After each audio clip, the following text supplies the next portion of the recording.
আওয়ামী লীগের সভাপতি, জেলা পরিষদ সদস্য ইত্যাদি শহীদ এবং এই ওয়ার্ডের যে কনভেনার রানা শরীফ আজকে প্রায় শতাধিক লোক নিয়ে এলাকায় গণসংযোগ করে। গণসংযোগ শেষে তারা যখন আমাদের অন্য অফিসে যাওয়ার পথে এই যে রাসেল মুন্সি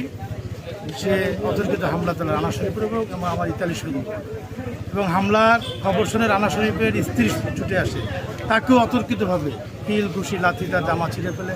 গলায় সোনার চেইন সেটা ছিনিয়ে নিয়ে যায় এবং তারা হুমকি দেয় যে তোমরা যদি আনারস প্রতীকের নির্বাচন করো, অন্যথায় তোমরা নির্বাচন থেকে তোমাদেরকে জানে মেরে ফেলবে, অন্যথায় নির্বাচন থেকে সরে যাবে। এই তাদের মূল্য। এটা আমি প্রশাসনকে জানিয়েছি, প্রশাসন এখানে এসে কাউনি এসেছিল,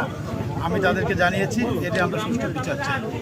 অন্যথায় আমরা নির্বাচন নিয়ে আমরা ভাববো যে আসলে সুষ্ঠু নির্বাচন হবে কিনা। নির্বাচন কমিশনার বা রিটার্নিং অফিসারের কাছে কোনো অভিযোগ আমরা আগামীকালকে, আমরা এখন রাত প্রায় 10টা বাজে, আগামীকালকে আমরা